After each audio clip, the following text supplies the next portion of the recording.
Welcome to my YouTube channel. Kung bago ka lang sa channel na to at true-blooded Aldab Nation ka, tama po ang channel na pinuntahan mo. Kaya considering na po kitang bagong subscriber. At huwag mong kalimutan pindutin yung bell para lagi po kang updated sa bagong video na ilalabas ko. Salamat po sa iyong pag-click sa channel na to. Grabe naman! Ay, hindi mag-i-creeper yan kung hindi. Sus, Maria Joseph, ano ba yan? Ate Sens, ikaw na ba yan? Nagliliyak ko. Ay, Yasmin! Wow, abangan namin. Welcome back mga kaaldab. Ito na naman po ang inyong lingkod, si Mr. Destiny, at magbibigay tayo ng pinakamagandang update po ngayon sa social media. Hindi naman lingid sa inyong kaalaman na pinapakalat ngayon ng mga army, mga main fanatics na buntis daw po si Mengay. Maraming mga ine-edit na picture, photos, mga memes na si Henyo Master Joey De Leon at Bossing Big Soto raw ang nagpapakalat ng ganyang impormasyon. Alam niyo po ba kung bakit nila ginagawa yan? Alam niyo po ba kung bakit po kumakalat ngayon yan? Ito yung mga bitter nga po pagdating po sa Aldab Nation. Hindi po kasi nila matanggap na yung mga post ni Mengay umaayon po sa fandom ng Aldab Nation. Bakit sila po yung nagdi-decide? Bakit sila po yung nagpapakalat ng impormasyon na halatang fake news lang po? Hindi, for the record lang po. Bakit po sila pag gumawa ng ganyan, kailangan kagatin ng madlang people? Kailangan paniwalaan, kailangan sabihin na tama sila at mali tayo. Ano nga po bang benepisyo ang makukuha po nila sa pagpapakalat ng mga ganyang impormasyon? Siyempre po, kapag kumalat na sinasabing buntis si Mengay, papabor at papabor yan sa mga army, di po ba? At siyempre, malaking insulto at malaking sampal yan sa fandom ng Aldab Nation.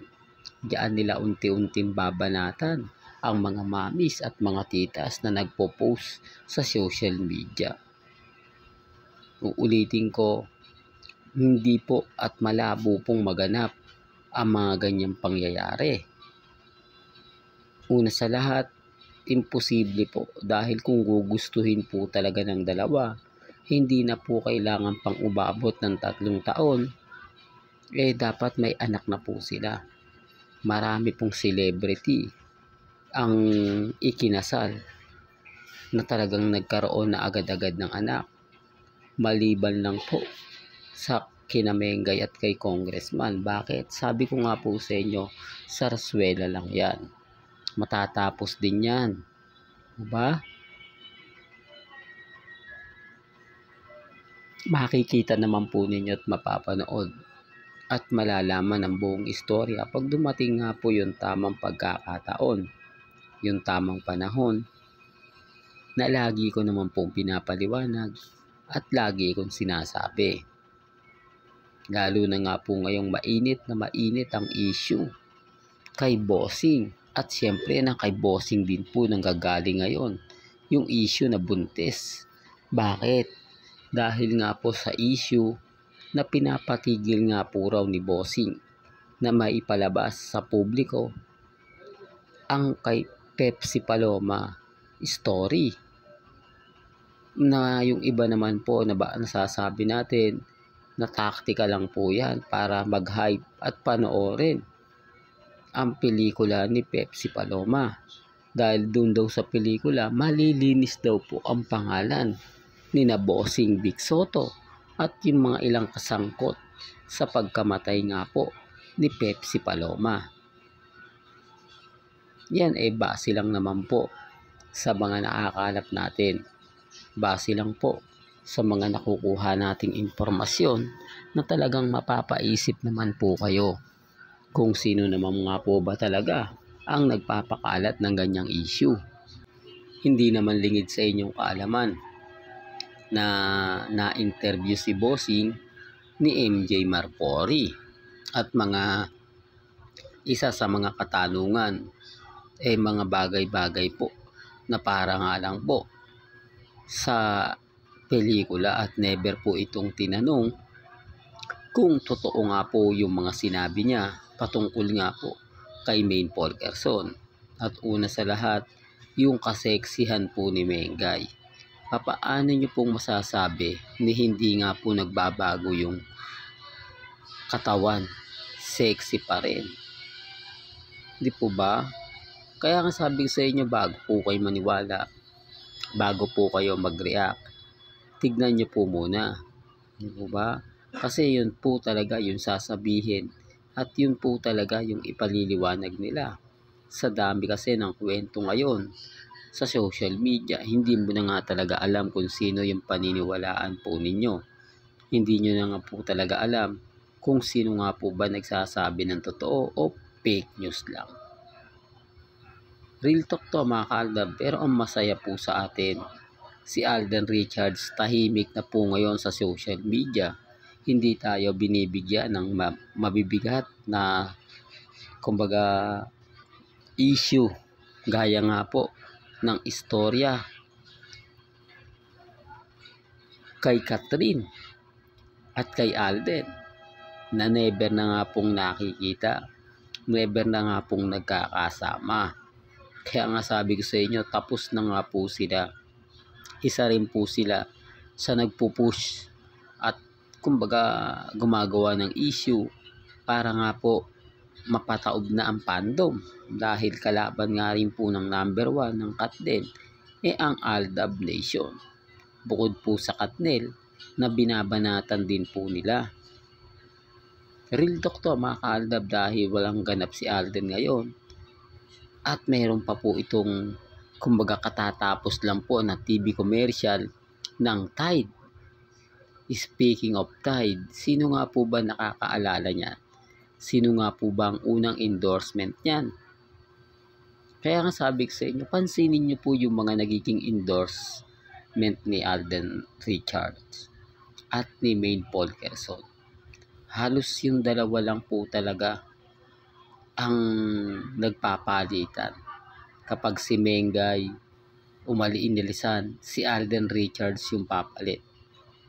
Alam ng iba to, siyempre, pag sinabi ko magiging bitter na naman ako, ito yung pinapaliwanag ko na kapag may mga throwback o mga video na pagpapatunay, throwback po yung ipapakita ko na naging TV commercial din po si Mengay dyan. Siyang unang humawak niyan. Hindi po ba? Ang problema lang po mga kaaldab, matagal na. Aminado naman ako, yung iba kasi nakakalimot na. Yung iba po kasi hindi na matatandaan na nagkaroon pala ng commercial yan si Alden Richards si Maine Fulkerson. Kaya binabalik ko lang. Gaya nga po ng Pansit Canton. Di po ba? Dalawa sila ni Mengay. Yung Coca-Cola. Nung pinost ko yung video na yun, maraming nagulat. Nagkasama pala si Mengay sa isang TV commercial ng Coca-Cola. Nagkasama rin pala si Mengay at si Alden sa Pansit Canton. Marami ng mga panahon na yan. Hindi nyo mabibilang ang komersyal na pinagsamahan ni Alden Richards at ni Catherine. Lalo na nga po sa McDo. Pero siyempre wala po ako sa posisyon para ipilit, sabihin na ganito, sabihin na ganyan sa mga taong dumadaan at bumibisita po sa channel ni Mr. Destiny. Dahil alam naman po natin na yung mga kumbaga kumakalat ngayon talagang nakikita naman po nila at napapanood. Ang problema lang po mga kaaldab, yung mga nanonood at yung mga nakikinig, pinipili din po nila. Di po ba? Kapag alam nila na papabor sa kanila, doon lang nila kakagatin. Pero kapag alam nila na taliwas po sa mga kumakalat na papakinggan nila, iiwan po nila. Ganyan po sila kabiter. Po ba? Ganyan po sila kadesperado.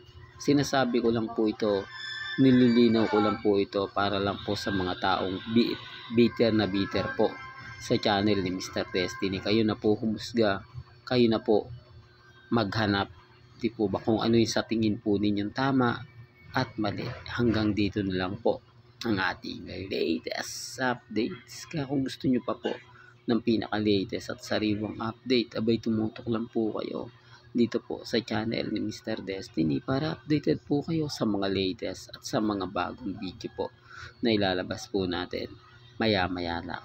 Kaya kung bago ka lang sa channel na to at isa kang true-blooded Aldab Nation na nagmamahal kina Mengay at Isoy, tama po ang channel na pinuntahan mo. Kaya consider na po kitang bagong subscriber. At huwag mong kalimutang i-share ang mga video po natin sa mga mami, sa mga titas, at sa mga senior. Hanggang sa muli, salamat po sa panonood at pakikinig.